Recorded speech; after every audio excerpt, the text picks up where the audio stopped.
What's up, everyone? Welcome back to the Convicted Podcast. My name is Ryan, and we have been gone for some time due to all the stuff that's been going on over the past couple of years, but we are back now with some awesome interviews, and I really think this has got some good information that if all bands start applying these things, that we're going to start seeing the music industry become better and better and better. But right now, we got a clip from the person that we're interviewing, so let's check it out.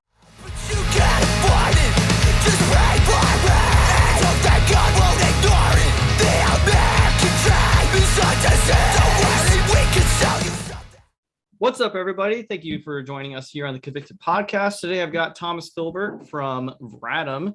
He's one of the sponsors of the Battle of the Bands that we're going to be having. And I just got an update today, just so everybody is aware. We are going to be having 3 preliminary events and 1 final event. And we're going to be having a bunch of bands coming out. They're going to be putting on their best shows. So they're all going to be great events to come out to if you'd like to come out to it. But yeah, we got Vratim. Thomas, Vratim from Thomas. No, Yeah. we got Thomas from Vratim here with us. So, Thomas, can you share with everybody a little bit about what is Vratim? What do you guys do? How did you guys start? Yeah, so Vratim is a company that we design shoes and clothing for musicians. Our star product is a shoe specifically designed for drummers. Offers some better feeling, some better grip, basic things like that. The concept being, if you're in sports or any other thing like that, you have a specialized shoe to make your life easier. So we took that same concept and wanted to apply it to music. We've been around since the end of 2013 when we officially launched, and it's been like a full-time business since about mid-2015. And we've worked with, I think we have over 200 endorsed artists now, ranging from Awesome. lower level up to some really big names, and it's been a very awesome experience over the past few years.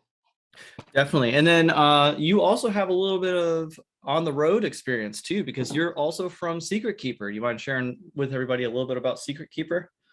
Yeah, Secret Keeper started the same year as Vratim, coincidentally, and we've had the privilege and the honor to tour around the U.S. and our biggest tour, I think, was out of the country into Japan, and that was a wonderful experience as well. Before Secret Keeper, I played in a bunch of other local bands, and I've had a lot of experience doing a lot of shows. I don't even know how many shows I've played at or been to at this point. And I've learned all the things not to do the hard way. Oh yeah. Over the years. I think I could probably say I'm in the same boat with that part too. Trial and error. It's a friend and an enemy. It's bittersweet. But yes. So today what we want to talk about is, as I mentioned earlier about the Battle of the Bands, we have a rubric that we kind of work together with all the sponsors, and Vratim being one of those sponsors.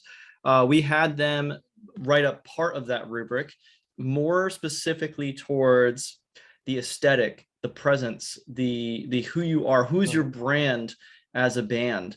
So Thomas, would you mind sharing with everybody what is so important about aesthetic or brand as a band? Sure. So my background is in marketing. I went to school for marketing, so I have a pretty decent grasp, I think, of an overall aesthetic of a brand, whether it's a really big company like a Nike or something, or even just a smaller mom and pop kind of store. It's all very important because we as people, we typically what's the saying? We kind of eat with our eyes, so to speak. So, you're much more likely to go for that dinner or whatever that looks more appealing to you as opposed to something that's served on a garbage can lid or something like that. So Yes. same concept with music. You're trying to package a product, the product being your songs, and you want to have the best way to present this to people as possible. And so that's what we kind of focused on for our portion of the rubric, is kind of how to present your product, your music, your craft, your brand, how to make it look the best and why it should look the best, kind of thing.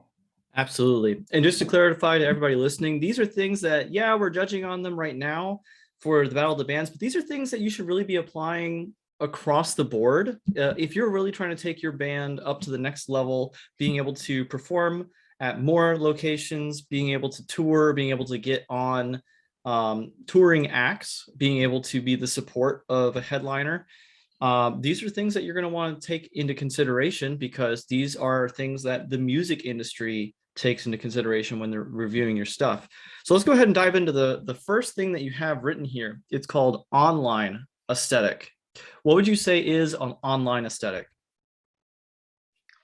The online aesthetic is pretty much just encompassing everything that involves being on the internet, so to speak. So when you have a show coming up and they're lining up the bands on those event pages, or just you see a tour flyer or something, if it's a band that nobody knows, they want to look it up and they want to see, well, what kind of music is it? What do these people look like? So that's why it's so important to have your online branding in this day and age to look good, because that's oftentimes where people are going to see your band first. They're going to want to be able to see what you look like. They're going to get a good feel of it. And that includes even having your music easily accessible online as well.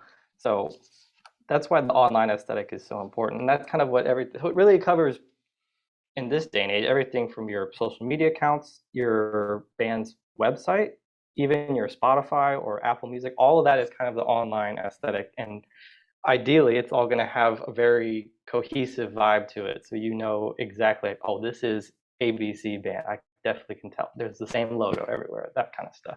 That's what, to me, the online aesthetic is.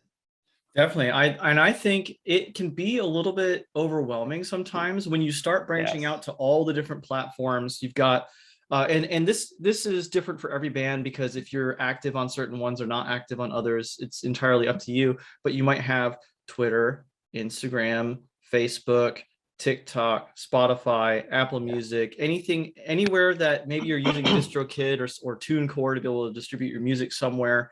You have all these things to consider about where is your image, where are your promos, where are your logos being displayed, and do they look similar enough? Do you have a specific color range that you're going for, like a certain hex code of this green or this red or this yellow or this whatever it is that you're using? And so what's something that you think may have helped you to be able to keep all of that organized?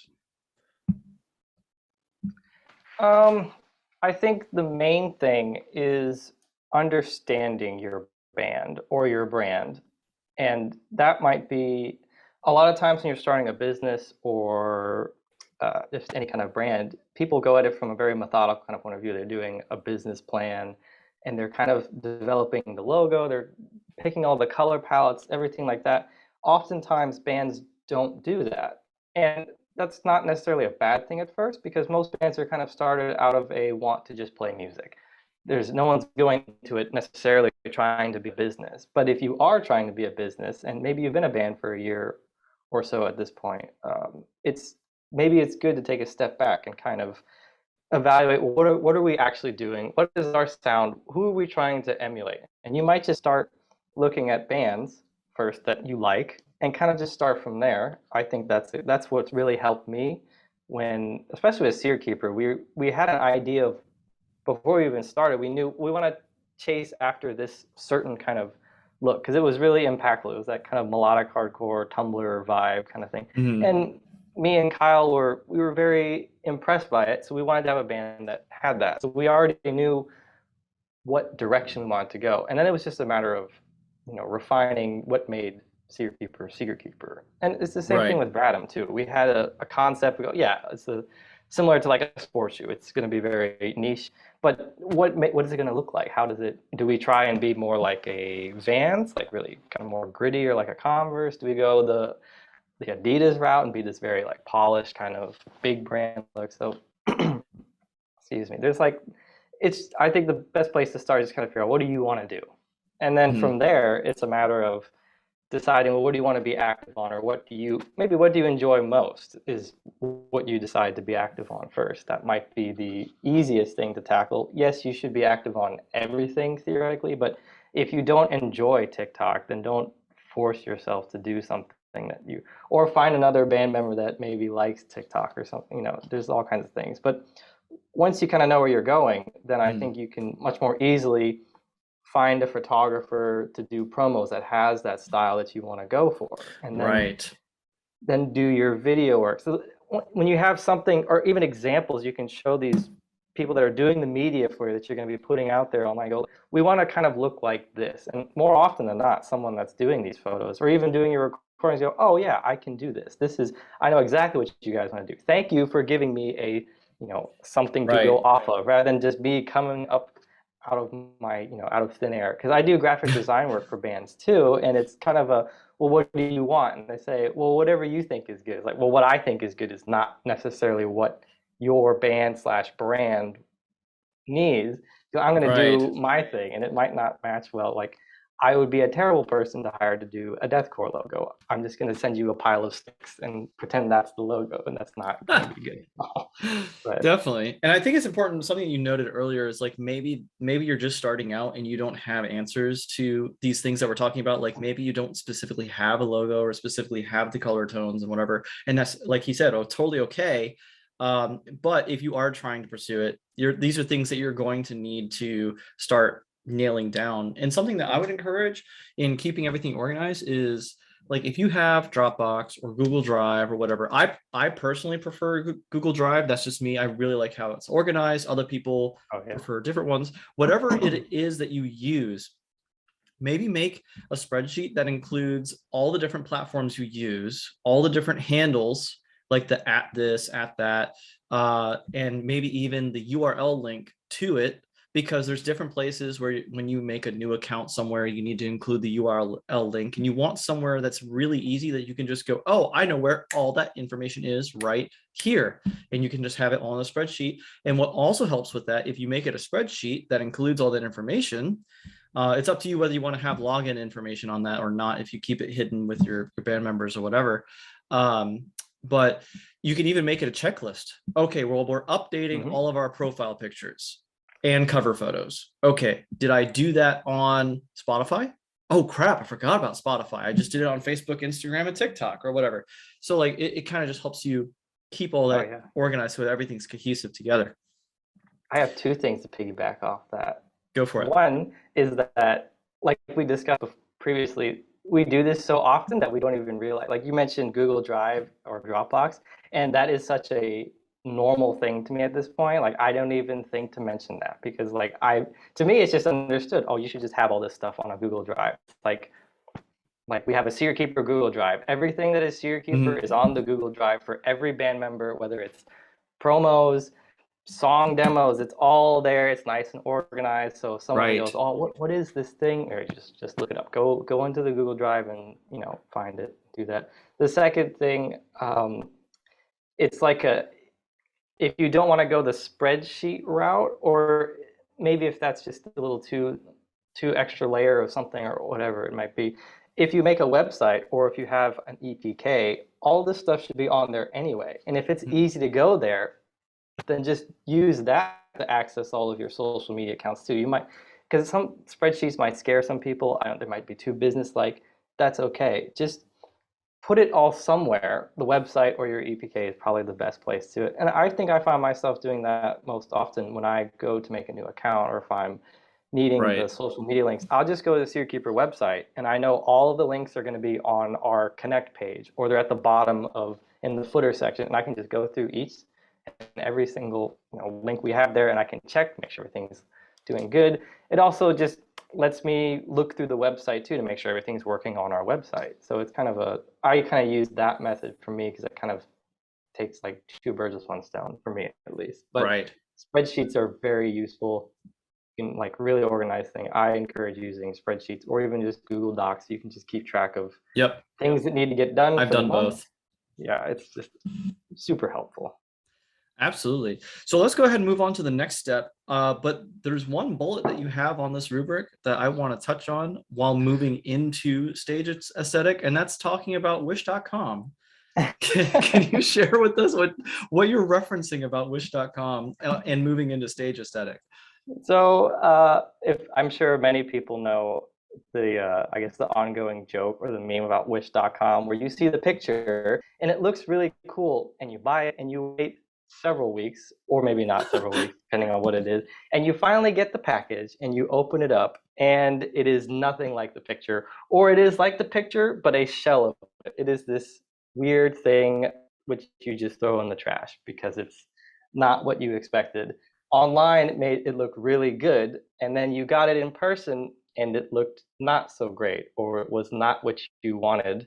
Or way And smaller. there's are way smaller, and that's kind of what I've noticed a lot of bands do. Like they'll nail the online aesthetic and it looks great, and you go, "Oh, this is very cool." And then you see them at a show, and sometimes it doesn't live up to the hype, which is a Mm, disappointment. And the idea is to not have that disappointment for the crowd, I think.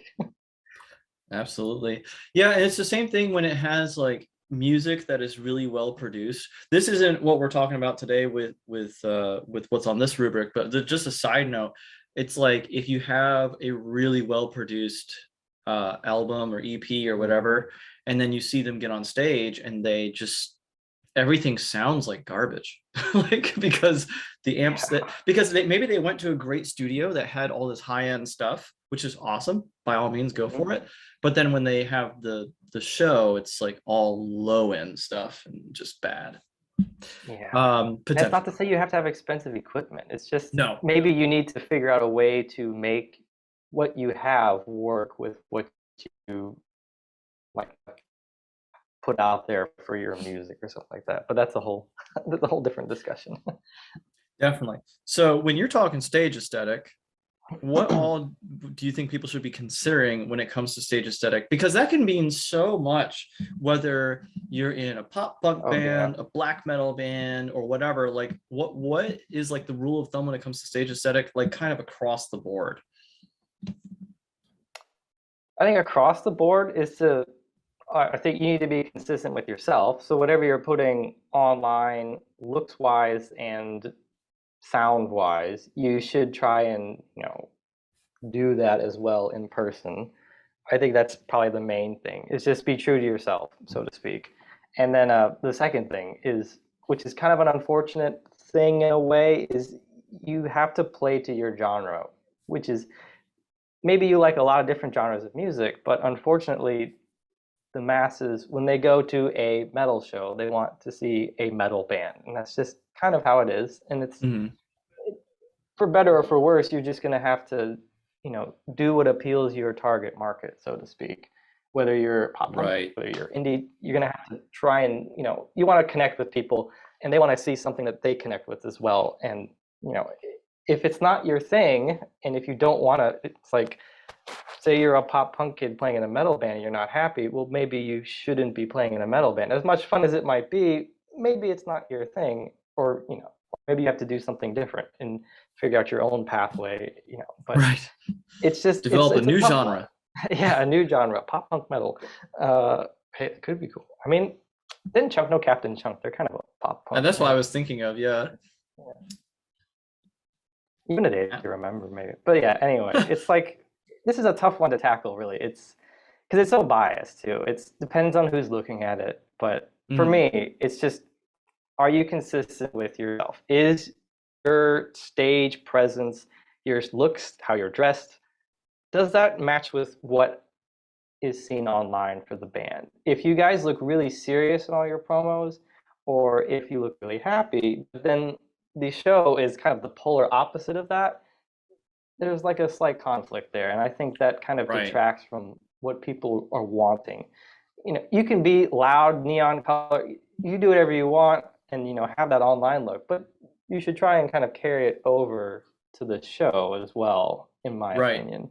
It's just matching the brand, whether it's online Yeah, presence or physical presence, like how do you carry yourself when you're on stage type of thing. For sure. yeah, And that yeah. kind of rolls into the next one that we have, which is merch rig aesthetic. Because like I said, we're talking all about aesthetic today. So Yeah. what's important with merch rig aesthetic? What does that mean? Uh-oh, are you there? It's being consistent. Yeah, I'm Okay.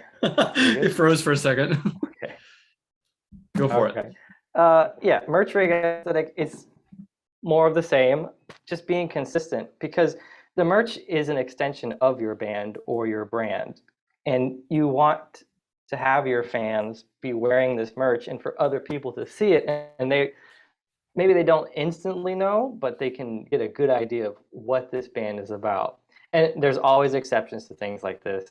You can make a lot of, if you're a really serious band, and you can do some really funny merch too, because it kind of changes things up. So there's always exceptions to things like this. But Hmm. overall, if you're kind of just starting out, I would tend to suggest trying to be just pretty consistent with everything. And that's, from your merch designs, having what appeals to, again, your target demographic. What are you trying to, who are you playing to? What kind of image are you trying to set with your band, whether it's online stage and in your merch as well.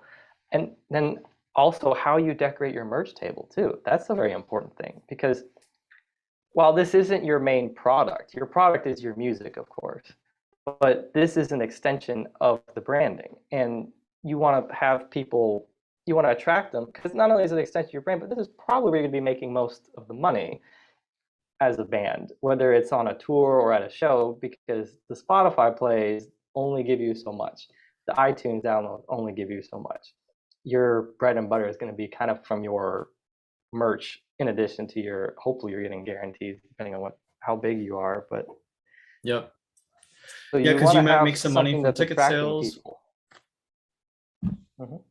Yeah, so you might make some money from ticket sales. You might make some money from guarantees. But yeah, like what Thomas is saying, like I think both of us can attest to it. Like the most opportunity for vertical growth in how much you make per show is definitely in the merch. Oh yeah, definitely in the merch. And it's also probably the first place when people come to a show, that's where they're going to interact with you first and last.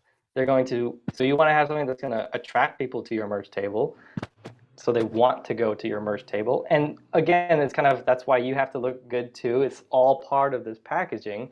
And then it's oftentimes after you play, people are leaving, they're going to buy merch. So it's the last place. You want to have a good first impression and a good last impression. And the best place to achieve that is going to be at your merch table at a show. Definitely. So I think across the board, it sounds like, will people know who you are in any encounter, whether they see you on the stage or they see you online or they see you at your merch table, or if they're just looking at your merch table, can they even tell, like, okay, well, it makes sense, it flows that it's that band? Because if it looks so different, they're going to think you're a different band at the merch table. It's like, no, that was us. Like, really? Yeah. Oh, quick pet peeve of mine when it comes to merch tables up, and we're gonna have another podcast soon about the merch rig in general. I'm gonna be helping out with that part of the rubric, but just a little pet peeve of mine is like people leaving so early in shows. Like maybe they just played their set, they wait like 15 minutes, the next band goes on, and then they leave. And they bring their merch table out and everything, like gone. Mhm. And I just don't think that's a wise move. Like I'm not attacking anybody. Maybe they had to go, maybe there was emergency, maybe all this other stuff, right? But there's been so many times at the end of a show where, especially at a bar, maybe people will have been this is gonna sound silly, but maybe people have been drinking, they're in a happier mood, the show's over, but they don't want to go home yet, whatever, and then they start looking at the merch again now that the show's over, and they walk over and, oh, you know what, I had a good conversation with you, I'm going to buy some merch from you.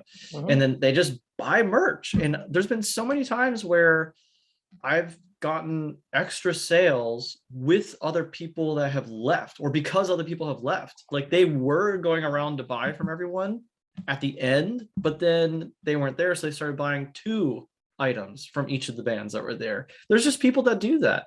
So I would strongly encourage you, if, and I don't know if maybe you've had the same experience, but like I would strongly encourage anyone, if you're going out to a show, try to stay to the end with your merch rig, because there's some sales that might be there.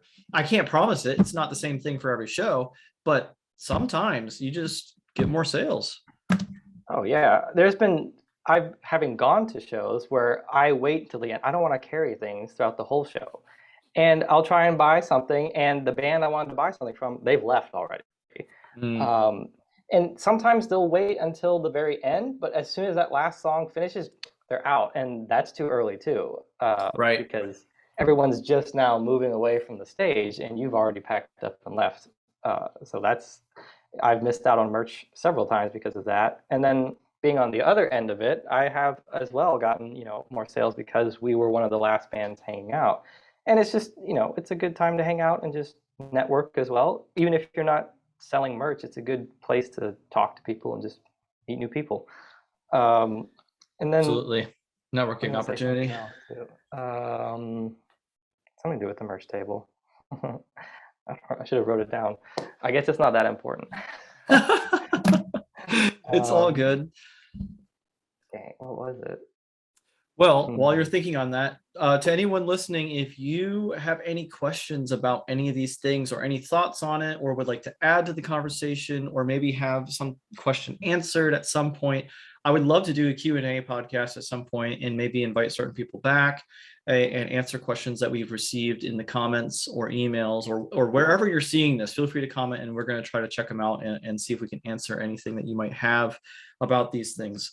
So Thomas, how can people find out more about Vratim and about Secret Keeper? Like, where can they look into that stuff? Yeah, you can find Vratim and Secret Keeper pretty much everywhere online, Is thankfully. it aesthetic? Yeah, I would hope so. Oh man, that'd be terrible if it wasn't.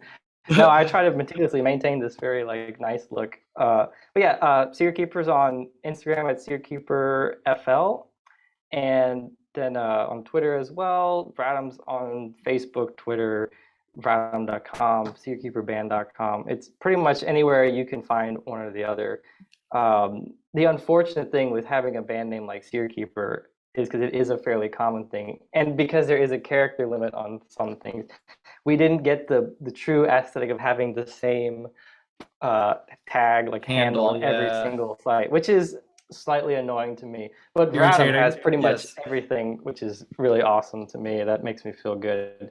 But yeah, there's another thing like this is a small little bonus for your aesthetic. If you can have the same handle on every single social media site and your website URL, like that's awesome because you can just copy and paste the same thing everywhere, and it's always going to show up as the same thing. It makes it I easier mean, for yeah, everybody. oh, It yeah, really but does. I remember what I was going to say about merch. What's up? With big bands, like really big bands that are doing big shows, I'm not sure how many people are aware of this, but it is run like a business, and you have different departments, and everyone's doing different things, from stage hands to your stage manager to the tour manager, all at very different Mhm. departments. The merchandise department, if you will, they're usually the one of the first people in there, and they're set up way early, and they are the last people to leave. Even after the Yep. band members have already packed up, after the TM has pretty much, you have to wait until the end, and then the TM's going to come and get your merch numbers to pay Yes. the venue, anything like that. And then and only then are you pretty much allowed to pack up. And it's kind of an isolated position that a lot of people don't really talk about because you are removed from the band members and the crew. While the crew is already packing up the amps and everything, you're still running the merch table because there's still Hmm. people hanging out in the venue. And but it's big bands and big shows understand this, and that's why the merch is pretty much first up and last out, because Yep. they know people are going to hang out, people are going to keep buying, and whoever's there last is going to get that last sale. If you leave early, you're not going to get the last sale because you've already left. Yep. And pro tip, that means if you are going on tour and you're packing up your trailer, keep your merch first accessible so that when you open the door, merch right there. You can grab it and go. And that way, also when everyone's done, they're packing everything back up. Merch is last. So just put it right back. It's a I I think most people do that on tour, but I I'm not hope. going to put it past anybody. If you haven't considered that, or it's your first time going on tour, do that because it's going to help you so much to make sure you do Oh that. yeah, definitely helpful. All right. Well, I think that's a great note to end on. I really appreciate all your time and help with this the rubric and everything that we talked about Oh here on the yeah, Convicted no problem. podcast with Thomas. And I look forward to all these events and hanging out with you, of course. And if anyone Yes, we listening have. to this is in the Florida area, it's all in like the Tampa area. We got Brandon is a couple of them. We got Yep. Bradenton is one, and I think Brandon is the last one. We were going to have one in Newport Richie. Now that's the one that didn't work out, unfortunately. But so it's all in the Tampa area, and it's all to promote about Ink the Bay, which is a tattoo convention, and the winners, the grand prize winners, or the top 3 of the finals, all get to play at that tattoo convention, along with getting like over 2K worth of prizes from all the different sponsors, which is going to be so sick. many awesome prizes. I wish Yes. I was in like, if my band were smaller now, this would be one of the like golden opportunities where even if you don't win, it's really good experience. But if you do win, there's a ton of prizes, like really good stuff from there's like a music video discount. There's a single that you can get recorded too. Yep, that grand prize gets a single, gets a music video, gets a merch rig, gets drum shoes, and all sorts of Drum stuff. shoes, Yes. possible endorsement with us as well, like which Yep. gives you access to like a whole network of all the artists we work with and all of the things that we have at our fingertips. We give to our endorsed artists, whether it's promotion, just connecting you with some bigger drummers or other people you want to just talk to and learn from as well. You can do that through Vratim. That's kind of our whole artist program is kind of built off that, and we connect people together. That's kind of one of the beauties of Vratim. That's what we wanted to do, is kind of have a cool network of artists, not just be, oh yeah, it's my endorsement, I get a discount. It's like, no, it's you're joining the artist family, and you get access to some stuff that people don't get access to, which is That is awesome. really cool. All right. Well, thank you so much, Thomas, for your time. And thank you to anybody and everybody that's been listening. And we look forward to hopefully seeing you there. And again, if you have any thoughts or comments or questions or whatever, feel free to leave them down below and we'll be checking them out. I promise you. All right. Thanks, everybody. See you next time. Bye. Voices in my head. I don't want to be alone with them. Every decision contagion on his own obsession. I'd rather stare at my phone and see who's worse off.